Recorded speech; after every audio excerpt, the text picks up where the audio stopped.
Coucou à tous, bienvenue sur ma chaîne. On se retrouve aujourd'hui pour le taroscope du mois de février pour les vierges, ascendant vierge et lune en vierge. Si vous ne connaissez pas vos signes ascendants et lunaires, je place en barre d'infos deux liens qui vous permettront de les calculer. Je tenais également à remercier les personnes qui m'ont fait confiance en me demandant un tirage personnel. J'ai reçu énormément de demandes, ce qui explique pourquoi je n'ai pas beaucoup posté ce mois de janvier. Donc d'ailleurs, j'ai rien posté pratiquement. Je vais donc essayer de poster davantage, mais par contre, c'est vrai qu'à part les taroscopes que je publie sur ma chaîne YouTube, je pense que j'aurai de moins en moins de temps pour les tirages bonus que je faisais en plus des taroscopes, et du coup j'essaierai peut-être de les mettre davantage sur Facebook et pas sur YouTube, hein. Parce que c'est vrai que le téléchargement de vidéos sur YouTube c'est vraiment très très long, et du coup j'ai pas forcément le temps de tout concilier entre ma vie privée, ma vie professionnelle, parce que tirer les cartes c'est pas mon métier, plus les chaînes, la chaîne YouTube et les tirages perso, j'ai pas assez de temps en ce moment pour tout faire. Voilà, donc je vais essayer de poster un peu plus de tirages, mais plutôt sur Facebook parce que ça prend moins de temps. Donc je vous mettrai en barre d'infos le lien pour la page Facebook et je vous mettrai aussi mon adresse email, comme ça pour ceux qui veulent me contacter afin de connaître mes conditions pour les tirages personnels, vous pourrez le faire via mon email. Donc on va commencer avec le tirage. Donc j'ai tiré 3 cartes du Rider Tarot Deck. La première va représenter votre situation actuelle, la deuxième va représenter les obstacles que vous rencontrerez au cours de ce mois, et la troisième carte va représenter l'évolution de votre situation. Ensuite, j'ai tiré 3 cartes du Tanis Lenormand qui vont venir apporter un éclairage supplémentaire au premier tirage, puis j'ai rajouté une carte issue du Grand Oracle de l'amour qui va venir apporter un petit complément d'information concernant votre vie sentimentale. Donc on va commencer tout de suite avec la première carte, c'est la carte de l'impératrice à l'envers, et elle nous parle de manque d'estime de soi ou de manque de confiance en soi. Avec cette carte, il y a l'idée pour certains que vous peinez à vous affirmer, voilà, vous laissez peut-être un peu les autres vous marcher sur les pieds, ou alors dans le cas contraire, vous êtes dans l'excès, donc dans l'excès inverse, dans le sens où vous êtes carrément trop sur la défensive, vous vous protégez mais à l'excès, au point quasiment que vous avez érigé une barrière de protection entre vous et les autres, et du coup, ceux-ci ont beaucoup de mal à vous atteindre. À l'envers, l'impératrice, ça pourrait éventuellement souligner aussi un manque de réflexion vis-à-vis d'une situation. Donc peut-être que pour certains d'entre vous, vous agissez de manière impulsive ou alors vous agissez de manière hâtive, sans prendre le temps de la réflexion, et que du coup, cela vous porte préjudice dans le sens où alors vous allez peut-être le regretter ou alors vous allez en payer les conséquences. Voilà. Pour certains, ça pourrait parler aussi d'une difficulté à trouver sa place ou alors d'une difficulté à se faire respecter ou alors une difficulté à faire preuve d'autorité. Ou alors, pour certains aussi, vous pourriez éventuellement avoir du mal à faire respecter vos choix, ou alors avoir du mal à mettre en place des limites. À l'envers, l'impératrice, ça pourrait représenter aussi le manque de lucidité, ou alors le manque de créativité, l'ennui ou la passivité, c'est-à-dire que pour certains, peut-être vous avez du mal à passer à l'action vis-à-vis de votre situation. Pour certains aussi, avec cette carte de l'impératrice à l'envers, vous pourriez avoir du mal à communiquer à cœur ouvert avec votre entourage, ou alors vous pourriez être plus tenté de regarder le passé que l'avenir. C'est-à-dire que peut-être vous vous focalisez un peu trop, entre guillemets, sur le verre à moitié vide, et pas assez sur le verre à moitié plein, et du coup vous ne voyez que le négatif au lieu de regarder le positif et d'aller de l'avant. Donc là on vous dit de ne pas être aussi défaitiste, hein, et on vous dit de ne pas renoncer trop vite. Avec l'impératrice, aussi, il pourrait y avoir l'idée que peut-être votre situation n'est pas aussi fructueuse qu'elle semblait l'être au prime abord. Donc peut-être que pour certains, on va vous dire que la situation n'est peut-être pas aussi productive que ce qu'elle devrait l'être. En deuxième carte, j'ai tiré pour vous la carte du monde qui est sortie à l'endroit et qui est placée dans les obstacles. Et cette carte en obstacle, elle va venir appuyer sur la fameuse barrière de protection dont j'ai parlé tout à l'heure. En effet, vous voyez sur cette carte, on voit une femme totalement nue qui est entourée d'une couronne de laurier. Et ici, sur cette carte, on aurait limite l'impression, vous voyez, que cette carte, elle représente un petit peu une femme nue autour d'une barrière. Il y a l'idée un peu d'une muraille comme ça qui vient l'encercler, qui vient la protéger et qui peut-être empêche les gens de venir vers elle. Donc là, effectivement, pour certains d'entre vous, Peut-être qu'on vous dit de sortir un peu de votre coquille, hein, peut-être que vous êtes trop sur la défensive, trop isolé, trop en retrait. Voilà, et on pourrait vous demander aussi clairement de sortir de votre zone de confort. On pourrait aussi vous demander de retirer votre carapace dans le sens où vous devez prendre le risque de vous montrer tel que vous êtes. Vous devez vous mettre à nu devant les gens de façon à ce qu'ils puissent plus facilement aller vers vous ou plus facilement vous atteindre.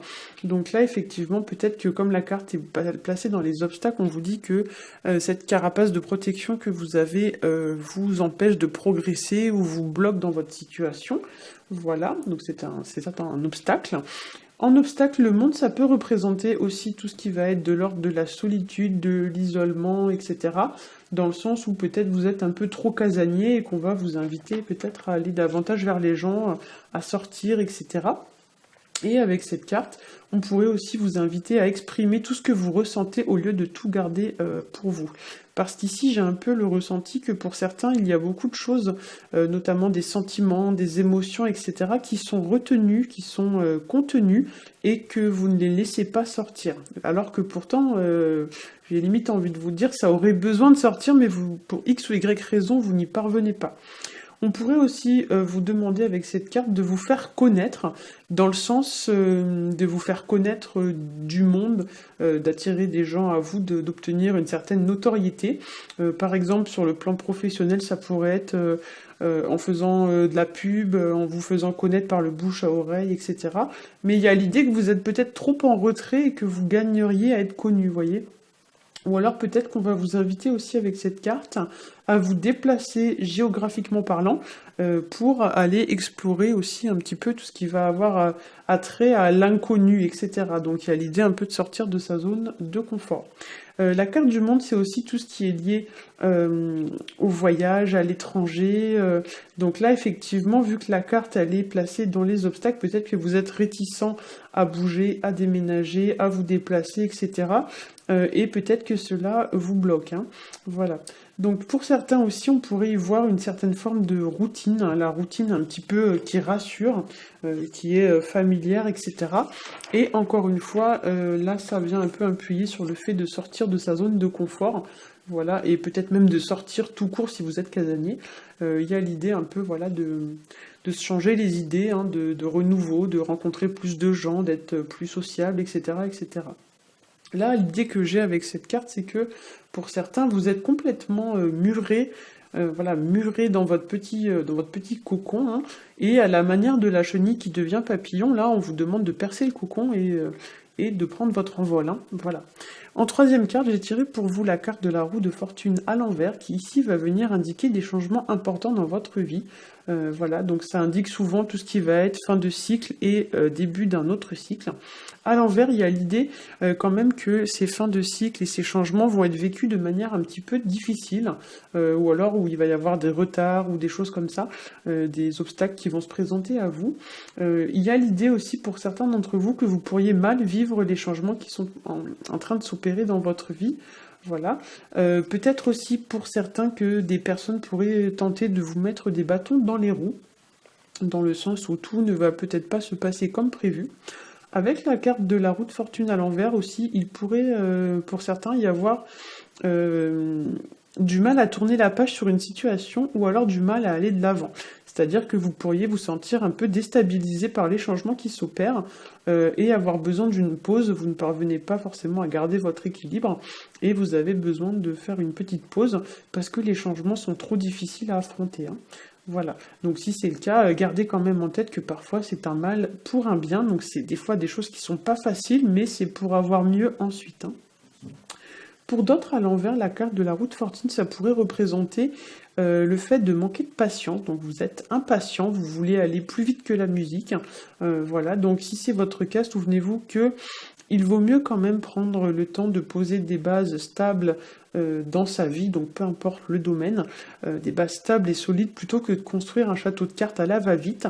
Voilà, donc gardez votre calme, restez zen et prenez votre mal en patience.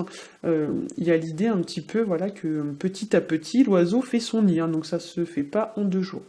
Avant d'entreprendre quoi que ce soit aussi, réfléchissez, ne vous lancez pas tête baissée et réfléchissez notamment aux conséquences sur le long terme, puisque la carte de la roue de fortune à l'envers, c'est tout ce qui a lieu, tout ce qui est lié au temps qui passe, mais vu que la carte est placée à l'envers, on pourrait dire que peut-être vous allez mal juger cette situation, donc prendre peut-être une mauvaise décision, et dans le temps, vous allez peut-être regretter. Donc voilà. Hop, je suis perdue dans mes notes.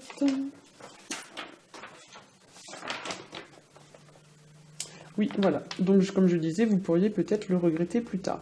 L'association de la carte du monde avec la roue de fortune à l'envers, ça pourrait aussi nous parler d'une certaine forme de reconnaissance ou de réussite, ou alors de célébrité, entre guillemets, de notoriété, qui est mal vécue dans le sens où peut-être ça vous met un peu mal à l'aise, parce que, je sais pas, moi par exemple, vous êtes quelqu'un de très discret qui n'aimait pas attirer l'attention sur vous, ou alors au contraire avec l'impératrice à côté de la roue, à côté pardon, de la carte du monde, on pourrait vous dire de faire attention à ne pas paraître trop prétentieux, trop orgueilleux, notamment si au cours du mois vous êtes entre guillemets mis en avant. Effectivement, il y a l'idée que peut-être ça pourrait se retourner contre vous. Voilà. Le monde, c'est aussi une carte de réussite, donc ici, ça pourrait nous signifier, comme la carte est placée en obstacle, que votre réussite, elle attire la convoitise et la jalousie, peut-être aussi les ragots, etc., de la part des gens, hein. Donc je pense notamment ici sur le plan professionnel. Donc par exemple, si ce mois-ci, vous avez réussi à décrocher une promotion, on vous dit que c'est peut-être pas le moment d'aller, entre guillemets, le crier sur tous les toits, hein. Donc là, voilà, c'est juste un exemple, chacun d'entre vous adaptera en fonction de sa situation. Mais clairement, il y a un petit peu quelque chose de ce style-là. Il y a l'idée que peut-être il y a des choses qui ne doivent pas forcément s'ébruiter, sinon ça risque de tourner, mais pas en votre faveur. Alors, j'ai rajouté, comme je vous l'ai dit, 3 cartes issues du Tanis le Normand. La première carte, c'est la carte des oiseaux. Voilà, donc la carte des oiseaux, c'est une carte qui va nous parler de communication verbale et de communication, j'ai envie de dire, rapide. Donc dans le sens plutôt bavardage, cancan, ragot, etc. Ça peut aussi être de la communication du style SMS. Voilà, ça peut être éventuellement des mails, mais souvent c'est plus de la communication rapide, hein. Éventuellement, ça pourrait être sur Twitter, enfin ce genre de réseaux sociaux. Voilà. Ça peut représenter aussi tout ce qui va être lié au règlement de compte, donc prise de bec, prise de tête, explication, compromis, négociation, etc. Voilà. Et ça peut représenter aussi tout ce qui va être de l'ordre du conflit avec les proches, hein, petite prise de tête avec la famille, avec les collègues, etc. Ça représente aussi la période de nidification, hein, donc tout ce qui va être relatif à l'établissement du foyer, hein, construction du foyer. Donc effectivement, il y a l'idée, comme j'ai dit tout à l'heure, que petit à petit, l'oiseau fait son nid, donc peut-être que vous devez prendre votre temps et ne pas vous lancer tête baissée, comme l'indiquait déjà la roue de fortune. On vous dit que peut-être si vous allez trop vite, vous allez le regretter. Ou peut-être que votre nid, entre guillemets, ne sera pas assez solide, hein. Voilà.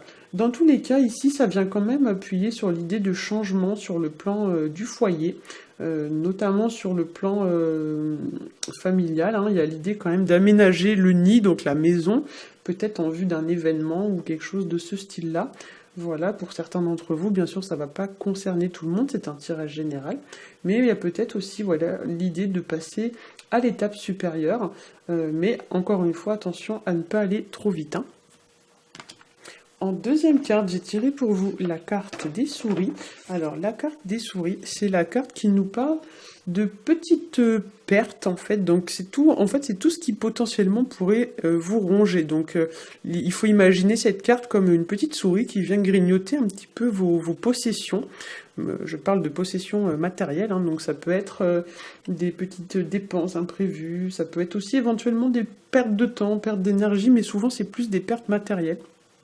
Voilà, donc ça représente aussi les personnes qui doucement mais sûrement essayent de profiter de vous et qui essayent, on va dire, de s'accaparer vos biens. Voilà, et ça peut aussi représenter potentiellement l'idée d'arriver à ses fins si on s'arme de patience, hein. Voilà. Mais c'est vrai que souvent cette carte, moi je l'interprète plus comme l'idée de quelque chose qui se ronge petit à petit, une situation qui se dégrade ou qui se détériore comme ça, doucement mais sûrement. En troisième carte, j'ai tiré pour vous la carte du messager qui parle de renouveau, qui parle de dynamisme, qui nous parle de mouvement vers l'avant. Ça nous parle de progresser, d'avancer, etc. Et ça parle aussi parfois de nouvelles. Donc cette fois-ci, on est plus sur de la nouvelle... normalement, c'est plus écrite, mais bon, pourquoi pas. Peut-être quelqu'un va vous apporter une bonne nouvelle, ou ça peut aussi représenter quelqu'un qui va venir vous rendre visite, hein. Ou alors c'est vous qui allez rendre visite à quelqu'un. Mais là, effectivement, si j'interprète les trois cartes ensemble, on pourrait vous conseiller en fait de vous éloigner. Attendez, je vais vous montrer, ce sera plus simple. Voilà. En fait, on a ce petit personnage là ici qui semble un petit peu fuir les souris et les oiseaux. Donc là, il y a un peu l'idée quand même de s'éloigner des personnes ou alors des situations hein, qui nous tirent vers le bas ou alors qui nous pompent un peu de l'énergie, etc. pour rien. On pourrait vous demander aussi de tourner le dos au cancan, au ragot, etc. et de partir vers l'avant, donc d'aller de l'avant, de ne pas vous arrêter au premier commérage que vous entendez. Il y a l'idée aussi pour certains, comme je l'ai dit précédemment, de se focaliser sur le verre à moitié plein et pas sur le verre à moitié vide, c'est-à-dire que vous devez garder votre objectif en vue, voilà, et on pourrait vous demander aussi de mettre en place des actions. Ou alors, on pourrait vous demander de passer à l'action et de foncer au lieu de rester passif. La carte du messager, c'est une carte quand même qui est assez active, assez fougueuse, hein, donc c'est une carte très énergique. Donc là, effectivement, on vous encourage peut-être à vous détacher du passé pour vous focaliser sur l'avenir.